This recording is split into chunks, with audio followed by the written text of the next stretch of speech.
हाय, मैं हूँ अमृता और आज मैं आपके लिए लाई हूँ एक मिस्ट्री हॉरर मूवी स्क्रीम का फर्स्ट पार्ट। मूवी के शुरुआत में हम केसी बेकर नाम के लड़की को देखते हैं जो कि एक कॉलेज स्टूडेंट होती है और रात के समय में अपने घर में अकेली होती है। तभी उसे अचानक से एक अननोन कॉल आता है। उसे लगता है कि उसके दोस्त उसके साथ प्रैंक खेल रहे हैं, लेकिन वही आदमी वापस कॉल करता है और उसे डराने धमकाने लगता है। केसी ये सब कुछ सुन के काफी डर जाती है। उसके माता पिता भी घर में नहीं होते।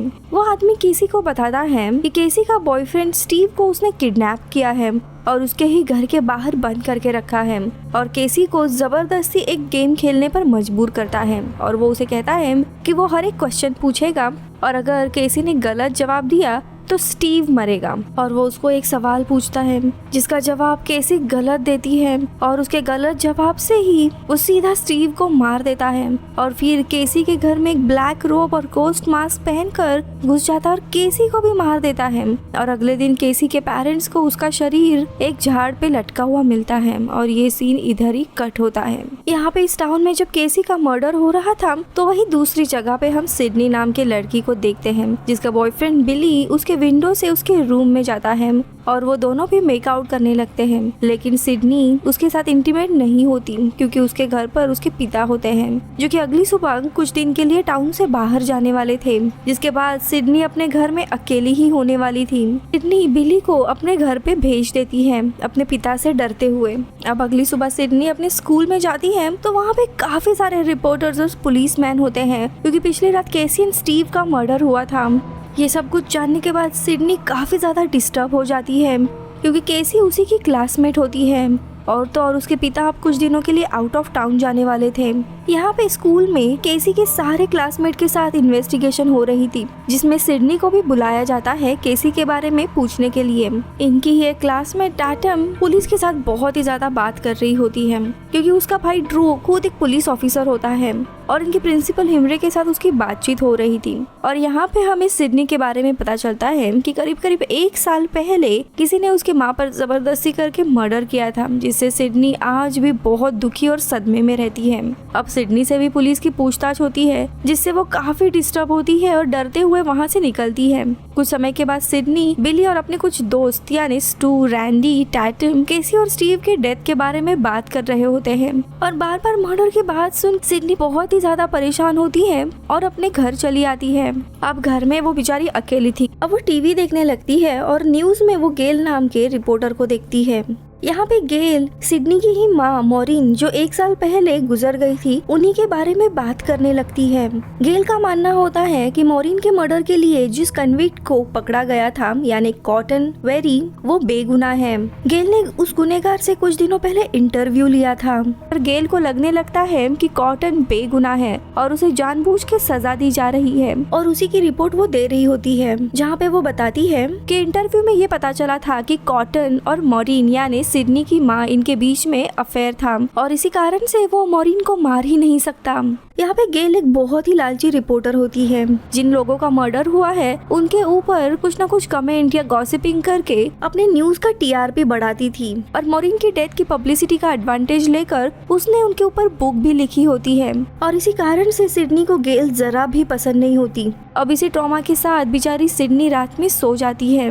अब यहाँ पे जो भी स्टॉकर होता है उसके लिए सिडनी काफी आसान शिकार होती है और जैसे एक्सपेक्ट किया था वैसे ही सिडनी को किलर का कॉल आता है और वो उसी तरह सिडनी से भी बातें करने लगता है। पहले उसके साथ मजाक उड़ाता है और बाद में उसके साथ फ्लर्ट करने लगता है और बाद में धमकी। लेकिन यहाँ पे सिडनी उससे डरती नहीं है। उसे लगता है कोई उसका दोस्त प्रैंक कर रहा है। लेकिन फिर वो किलर बताता है कि उसी ने सिडनी के माँ को भी 1 साल पहले मारा था और ये बात सुनते ही वो काफी डर जाती है और तभी अचानक से वो किलर उसके घर पे अटैक करता है, जिससे बचने के लिए सिडनी अपने रूम में भागती है और दरवाजा लॉक कर देती है। लेकिन अचानक से उसे खिड़की से कुछ आवाजें आने लगती है। वो काफी डर जाती है और देखने जाती है तो उसका बॉयफ्रेंड बिली था वहाँ पे। सिडनी उसे देख के काफी डरती है लेकिन किलर का ऑलरेडी डर रहता है उसे, इसीलिए उसे किलर के बारे में बताने लगती है। लेकिन बिली जब नीचे देखने के लिए आता है तब तक किलर वहाँ पे नहीं होता और घर के बाहर कोई भी नहीं होता। लेकिन सिडनी को बिली के ऊपर ही शक होने लगता है कि उसी वक्त ये मेरे घर पे कैसे आया जब किलर होता है। शायद वही किलर हो सकता है और तभी सिडनी के घर पे अचानक से पुलिस आ जाती है, जिसे थोड़ी देर पहले ही सिडनी ने कंप्यूटर से मैसेज किया था और बिली को ही किलर समझकर वो उसे अरेस्ट करा देती है। पुलिस सिडनी को भी पुलिस स्टेशन लेके जाती है ताकि वो सेफ रहे और उससे किलर के बारे में पूछताछ करने लगते हैं। अब यहाँ पे उसके साथ टैटम भी होती है। तो वही दूसरी जगह पे गेल सिडनी से क्वेश्चन करने के लिए आती है और तभी सिडनी गेल को एक जोरदार पंच मार देती है उसके माँ का नाम खराब करने के लिए। अब थोड़े समय के बाद टैटम सिडनी को अपने घर लेके जाती है। अब वहाँ पे वो रेस्ट कर ही रही होती है कि तब भी उस किलर का फिर से उसे कॉल आता है और उसे डराने लगता है, जिससे उसे पता चलता है कि बिली यानी उसका बॉयफ्रेंड किलर नहीं है। अब अगली सुबह होते ही सिडनी कॉटन के बारे में न्यूज़ पर देखती है, जिससे उसे शक होने लगता है कि क्या सच में कॉटन ने उसके माँ को मारा है। अब थोड़ी देर के बाद वो और टैटम स्कूल चले जाते हैं, जहाँ पे उसे गेल मिलती है और वो बार बार सिडनी को कहने लगती है कि कॉटन बेगुनाह है, उसने तुम्हारे माँ को नहीं मारा है, जिससे सिडनी को और भी गहरा शक होने लगता है कॉटन के किलर होने पर, क्योंकि सिडनी के ही बयान पर कॉटन को अरेस्ट किया गया था। अब यहाँ पे स्कूल में बच्चों के लिए किलर ये एक मजाक बन गया था, इसीलिए उसके स्कूल में सारे स्टूडेंट किलर की तरह ही ड्रेस करके घूम रहे होते हैं, जिससे सिडनी काफ़ी ज़्यादा डर जाती है और बाथरूम में छुपने चली जाती है, जहाँ पर असली में किलर आकर उसके ऊपर अटैक कर देता है, जिससे बचकर सिडनी भागने लगती है। अब थोड़े समय के बाद प्रिंसिपल तक ये बात पहुँचती है और प्रिंसिपल उन सारे स्टूडेंट को सस्पेंड कर देते हैं जिन्होंने किलर का कॉस्ट्यूम पहना था। लेकिन जैसे ही सस्पेंशन होता है, असली किलर जो होता है वो आता है और प्रिंसिपल पर ही अटैक करके उनका मर्डर करता है। इसके कारण पुलिस इनके टाउन में रात से कर्फ्यू डिक्लेयर कर देता है। तो वही दूसरी जगह पे गेल डुई से मिलती है और उससे फ्लर्ट करती है और दोनों की भी एक दोस्ती शुरू होती है। तो वही दूसरी जगह पे स्टू सिडनी और टैटम को अपने घर पे एक पार्टी में इन्वाइट करता है ताकि थोड़ा हल्का फुल्का माहौल हो। अब सिडनी तो पहले जाने से काफी मना करती है क्योंकि वो काफी परेशान होती है, लेकिन टैटम उसे मना लेती है और उसे बताती है कि पार्टी में काफी सारे लोग होंगे और किलर उसके ऊपर अटैक नहीं कर सकता। अब रात को पार्टी में स्टू, टैटम, सिडनी और रैंडी इनके काफी सारे स्कूल के दोस्त आए होते हैं। यहाँ पे डुई भी आया होता है ताकि वो सिडनी को सेफ रखे। अब पार्टी के सारे बच्चे यहाँ थे, इसीलिए गेल और उसका कैमरामैन डैनी भी वहीं पे पार्टी में आए होते हैं, यही सोच के कि किलर यहीं पे आया होगा।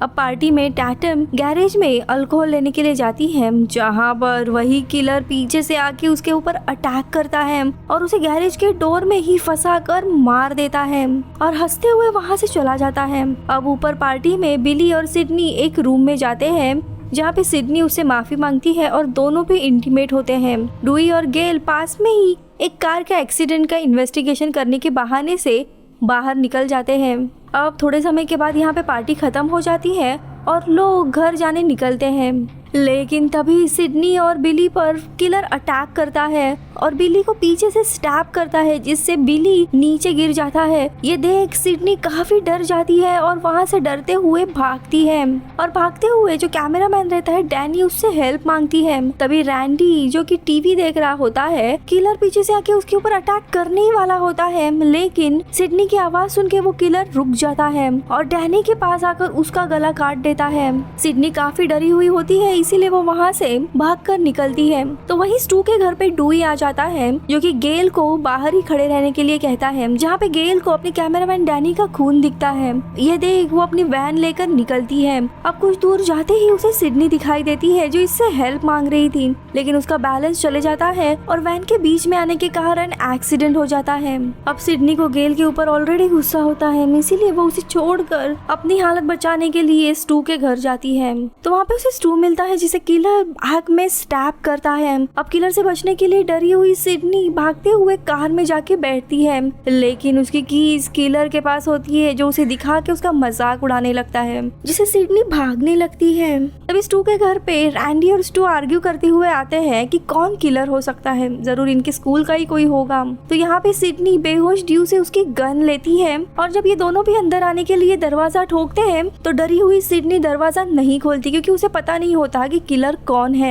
यहाँ पे सिडनी को बिली मिलता है जो कि काफी इंजर हुआ था। अब सिडनी उस पे भरोसा कर उसे गन दे देती है, लेकिन तभी बिली दरवाजा खोलता है और सीधा रैंडी को शोल्डर पे शूट करता है। और यहाँ पे रिवील होता है कि किलर और कोई नहीं बल्कि बिली ही था।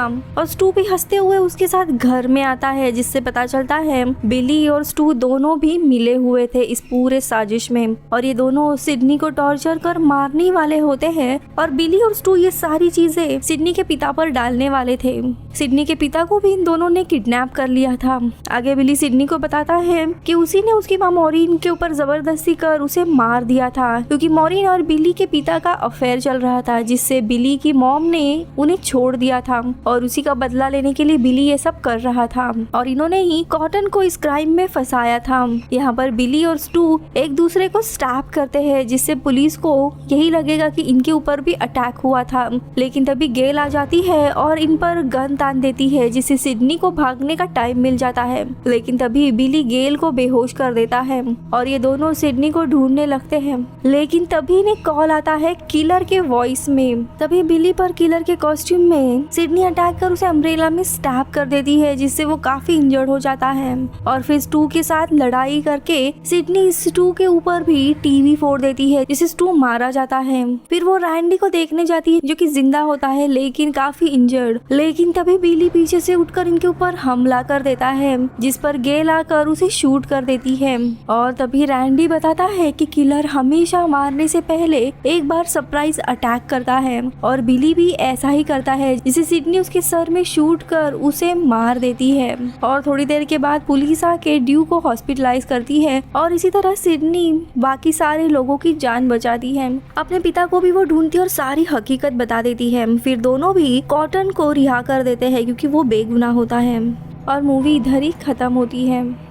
हाय, मैं हूँ अमृता। ये स्क्रीम का सेकंड पार्ट है। फर्स्ट पार्ट में जो घटनाएं घटी थी उसे अब कुछ साल बीत गए थे, लेकिन गेलिया ने उस रिपोर्टर ने जो भी घटनाएं घटी थी उसके ऊपर एक बुक लिखी थी, और उसी के ऊपर अब एक नई मूवी रिलीज हुई थी जिसका नाम था स्टैब। मूवी की शुरुआत में हम विट्सर कॉलेज के स्टूडेंट्स फिल, स्टीवन और मॉरिन को देखते हैं जो मूवी देखने के लिए जा रहे होते हैं। थिएटर में आने वाले सारे लोगों को किलर का मास्क और ब्लैक रोब दिया जाता है, जिसे सब लोग गोस्ट फेस इस नाम से जानते थे। अब मॉरिन को ये मूवी पसंद नहीं आ रही होती है, इसी वजह से वो बाहर पॉपकॉर्न लेने के लिए चली जाती है और फिर वॉशरूम जाता है, जहाँ पे कोई अनजान व्यक्ति जो कि गोस्ट फेस में था वो उसके ऊपर अटैक करके उसे मार देता है। जब मॉरिन अपनी सीट पर वापस आती है तो उसे बाजू के सीट में फिल बैठा हुआ मिलता है, लेकिन ये फिल नहीं होता, वही किलर होता है जो कि गोस्ट फेस का मास्क पहने था। उससे वो बातचीत करने लगती है, लेकिन वो किलर मॉरिन को भी स्टैप कर देता है। लेकिन हॉल में बैठे सारे लोगों को लगता है कि ये मूवी का ही प्रमोशनल स्टंट है, इसीलिए कोई कुछ भी रिएक्ट नहीं करता और सब लोग मजे लेने लगते हैं। और इसी बात का फायदा उठाते हुए गोस्ट फेस यानी वो किलर वहाँ से भाग जाता है और मॉरिन और फिल की डेथ होती है। अब आती है मेन स्टोरी, जहाँ पे हम सिडनी को देखते हैं जो विट्सर इसी कॉलेज की स्टूडेंट होती है, और वो अब कॉलेज के हॉस्टल में रहा करती थी नई बेस्ट फ्रेंड हेली के साथ। और उसे अगले ही दिन गोस्ट फेस यानी वो साइको किलर के मर्डर करने का न्यूज पता चलता है, जिसकी वजह से फिर से सारे रिपोर्टर उसे परेशान करने के लिए आ जाते हैं, जिन्हें सिडनी इग्नोर कर कॉलेज चली जाती है, जहाँ पे उसका दोस्त रैंडी भी होता है जो फर्स्ट पार्ट में था। ये दोनों भी गोस्ट फेस के बारे में बात कर रहे होते हैं कि क्या कोई नया साइकोपैथ टाउन में आया है जो गोस्ट फेस उसी किलर की तरह पहराव करके लोगों को मारना चाहता है। इसी दरमियान सिडनी का बॉयफ्रेंड डेरिक वहाँ आता है और उसे भी सिडनी की चिंता होने लगती है गोस्ट फेस की हिस्ट्री के कारण। तो वही दूसरी तरफ हम गेल को देखते हैं जो अपनी बुक कंप्लीट कर रही थी और गोस्ट फेस की नई मर्डर की कहानी उसे भी पता चलती है और वो भी टाउन में आकर न्यूज कवर करने लगती है। गेल का नया कैमरामैन होता है जोइल, जो कि काफी डरा हुआ होता है क्योंकि उसे पता था पुराने कैमरामैन डैनी को गोस्ट फेस ने मार डाला था। अब यहाँ पे सिडनी, हेली, सिडनी का बॉयफ्रेंड डेरेक और उसका फ्रेंड माइकी होते हैं, जिन्हें दो लड़कियां रात को पार्टी के लिए इनवाइट करती हैं। यहाँ पे हम डुई को भी देखते हैं जो अब वुड्सब्रो का लोकल हीरो बन गया होता है और वो सिडनी से मिलने के लिए आता है गोस्ट फेस के कारण, क्योंकि उसे शक होता है कि गोस्ट फेस यानी नया मर्डरर जरूर सिडनी का ही कोई दोस्त होगा। यहाँ पे हम कॉटन को भी देखते हैं जो कि लास्ट पार्ट में सिडनी के माँ मॉरिन इनके मर्डर के लिए उसे जेल में डाला गया था, लेकिन पुलिस ने इनोसेंट होने के कारण उसे छोड़ दिया था। अब ये पूरे टाउन के लोग सिडनी से मिलते हैं, जहाँ पे गेल भी होती है। गेल ने अपने बुक में सिडनी और बाकी लोगों के बारे में बहुत ही बुरा लिखा था, इसीलिए सिडनी गेल को एक बहुत ही बड़ा चमाट देती है। फिर इसके बाद गेल डुई से मिलती है। लास्ट पार्ट में दोनों की काफी अच्छी दोस्ती होती है, लेकिन जब से गेल ने बुक छापी थी तब से डुई भी उससे काफी गुस्सा होता है, क्योंकि उसने डुई के बारे में बहुत ही गलत बातें लिखी होती है। अब रात को सिडनी और हेली पार्टी में गए होते हैं, जहाँ पे कॉलेज के काफी सारे लोग होते हैं। कॉलेज के ही हॉस्टल में से सीसी कूपर नाम की लड़की पार्टी में नहीं आई होती है, क्योंकि वो ड्रिंक नहीं करती थी, और इसी बात का फायदा उठाते हुए गोस्ट फेस सीसी का बेरहमी से मर्डर कर देता है हॉस्टल में। अब उसके मर्डर के कारण सारे पुलिस और मीडिया वहाँ पे चले जाते हैं, जिसमें डुई और गेल भी होती है। गेल सिडनी को बचाने के लिए उसके पार्टी के लोकेशन में जाने के लिए निकलता है और सिडनी को सारी हकीकत बताता है। इसीलिए सिडनी, डेरिक और डुई घर जाने के लिए निकलते हैं। तब उसे एक कॉल आता है, जो कि किसी और का नहीं बल्कि गोस्ट फेस यानी उसी मर्डरर का होता है, और देखते ही देखते वो सिडनी पर अटैक कर देता है। डेरिक सिडनी को बचाने के लिए जाता है, लेकिन वो भी इंजर्ड हो जाता है। डुई उसे बचाने के लिए जाता है, लेकिन गोस्ट फेस उसका भी हाथ कट करता है। अब ये तीनों स्टेशन जाते हैं, जहाँ पर पुलिस इंट्रोगेशन कर रही होती है सीसी के मर्डर के बारे में, और क्योंकि सिडनी गोस्ट फेस का टारगेट होती है, इसीलिए पुलिस 2 ऑफिसर को सिडनी के प्रोटेक्शन के लिए अपॉइंट करते हैं। अब अगली सुबह गेल पुलिस स्टेशन जाती है, जहाँ पे उसे पता चलता है कि सीसी का असली नाम केसी होता है, और गोस्ट फेस सिडनी का जो ओल्ड टाउन होता है वुड्सब्रो, और जो भी विक्टिम मारे गए होते हैं उनका नाम यूज करके यहाँ पे मर्डर कर रहा था। जैसे कि फर्स्ट पार्ट में बिली, इस किलर ने सिडनी के माँ मोरिन को मारा था, तो इस पार्ट में भी मूवी के स्टार्टिंग में मोरिन नाम की लड़की का ही मर्डर होता है। वैसे ही अभी सीसी यानी केसी का मर्डर हुआ था, वैसे ही पहले पार्ट में भी केसी नाम के लड़की का मर्डर हुआ था। यानी कि जो भी किलर है वो सेम नाम की लड़कियों को मार रहा है, यानी उसका अगला शिकार सिडनी हो सकती है। अब डुई और रैंडी आइसक्रीम खाते हुए बात कर रहे होते हैं कि किलर कौन हो सकता है, तो रैंडी कहता है कि ये जरूर डेरिक ही होगा, जो कि सिडनी का बॉयफ्रेंड है, क्योंकि पिछले पार्ट में भी सिडनी का बॉयफ्रेंड बिली था और वही किलर निकला था। सेकंड सस्पेक्ट उन्हें मिकी पे होता है, क्योंकि मिकी भी उसी तरह एक मूवी गिग होता है, और तीसरा शक हेली पे होता है, जो कि सिडनी की सिर्फ बेस्ट फ्रेंड होने का प्रिटेंड कर रही थी, असल में नहीं होती। फिर उसे लगने लगता है कि गेल भी किलर हो सकती है, जो कि मूवी के सीक्वल बनाने के लिए मर्डर कर रही है ताकि वो और भी पैसे कमा सके। लेकिन डुई को गेल अभी भी पसंद होती है, इसीलिए वो मना करता है कि गेल गोस्ट फेस नहीं हो सकती। यहाँ पे हम सिडनी को देखते हैं, जो कि अपने ड्रामा के टीचर से मिलने के लिए जाती है, जो कि सिडनी को मोटिवेट करते हैं कॉलेज के ड्रामा में पार्टिसिपेट करने के लिए। इस ड्रामा में गोस्ट फेस का भी किरदार होता है, जिसे देख के सिडनी काफी डिस्टर्ब होने लगती है और घबरा जाती है और बैक स्टेज चली जाती है, जहाँ पे डेरिक आता है उसे मिलने के लिए। अचानक से डेरिक वहाँ आने के कारण सिडनी को लगने लगता है कि यही गोस्ट फेस हो सकता है बिली की तरह, इसीलिए वो उससे ब्रेकअप कर लेती है। यहाँ पे कॉलेज कैंपस में डुई, रैंडी और गेल बात कर रहे होते हैं कि उन्हें एक किलर का पैटर्न पता करना होगा ताकि वो किलर के अगले विक्टिम का पता कर सके।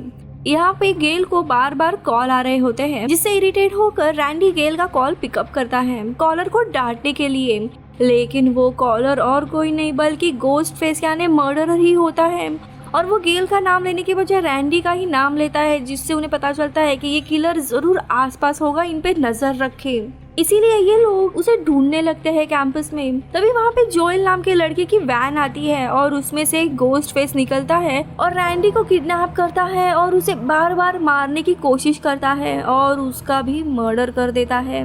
जब डुई और गेल को रैंडी का शरीर मिलता है तो वो काफी दुखी होते हैं, क्योंकि अब उनका दोस्त नहीं रहा और वे लोग उसे बचा भी नहीं पाए। तो वही दूसरी जगह पे अब सिडनी कॉलेज के लाइब्रेरी में बैठी होती है, जब उसे गोस्ट फेस का मैसेज उसके कंप्यूटर पे आ रहा था कि उसका अगला शिकार अब सिडनी ही है। अब सिडनी ये पढ़ने के बाद पुलिस को ये सारी बातें बताती है और डिटेक्टिव्स लाइब्रेरी में मैसेंजर को ढूंढने लगते हैं, और तभी कॉटन सिडनी को मिलने के लिए आता है और उसे टीवी पे इंटरव्यू के लिए रिक्वेस्ट करता है, जिससे कॉटन को काफी सारी पब्लिसिटी मिलेगी। यहाँ पे सिडनी पहले तो मना करती है, लेकिन कॉटन सिडनी को बहुत ही ज्यादा फोर्स कर रहा होता है। सिडनी के बार बार मना करने के कारण कॉटन काफी भड़क जाता है और लाइब्रेरी में उसके ऊपर चीखने लगता है, और आसपास जो पुलिस रहते हैं वो कॉटन को ही मुजरिम समझकर उसे अरेस्ट करते हैं, लेकिन कॉटन के अगेंस्ट कोई भी एविडेंस ना होने के कारण पुलिस उसे छोड़ देते हैं। यहाँ पे जोएल रैंडी के मर्डर से डर कर गेल के साथ काम करना छोड़ देता है और गेल को अपनी रिकॉर्ड की हुई सारी फुटेज देता है। गेल फिर डुई से माफी मांगने के लिए जाती है क्योंकि अब उसे भी गोस्ट फेस को ढूंढना था, लेकिन स्टोरी के लिए नहीं बल्कि मर्डर प्रिवेंट करने के लिए।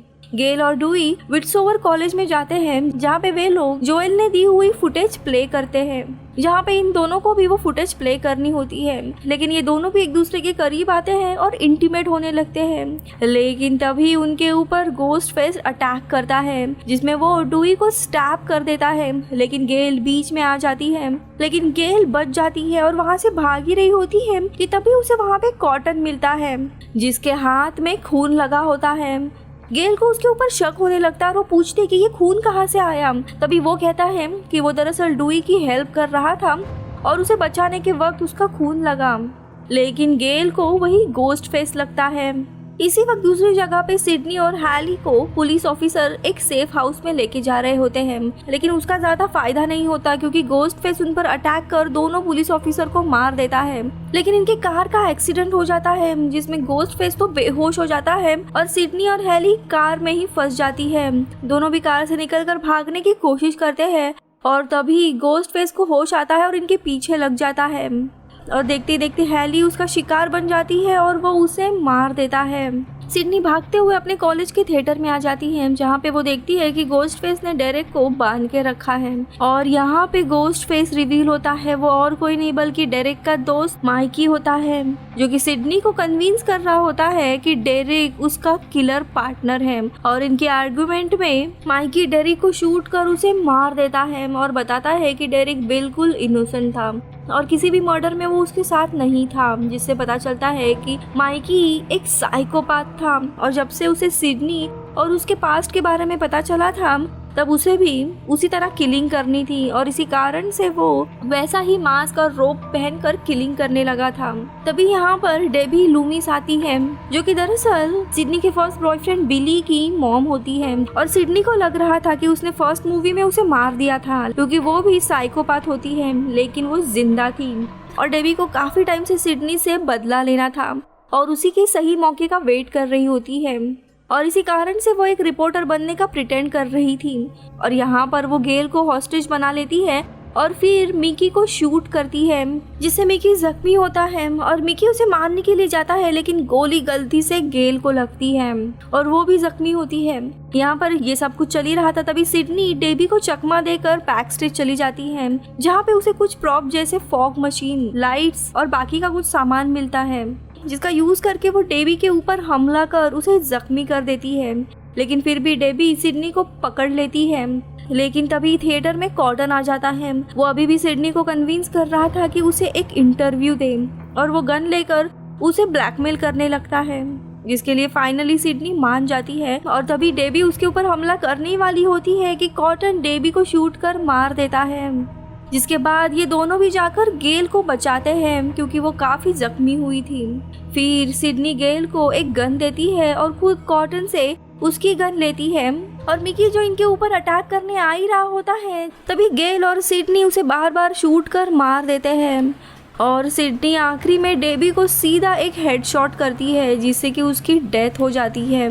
अब इन सब के बाद पुलिस, रिपोर्टर, एम्बुलेंस वहाँ पे आ जाती है और जोएल भी वापस आ जाता है गेल के साथ काम करने के लिए क्योंकि इसी स्टोरी के कारण वो काफ़ी फेमस हो गया था। लेकिन तभी गेल देखती है कि डुई अभी भी जिंदा है और उसे हॉस्पिटल में लेके जा रहे होते हैं, इसीलिए गेल इस बार उसके साथ एम्बुलेंस में बैठकर चली जाती है, ना कि रिपोर्टिंग का काम करती है जैसे उसने पिछली बार किया था।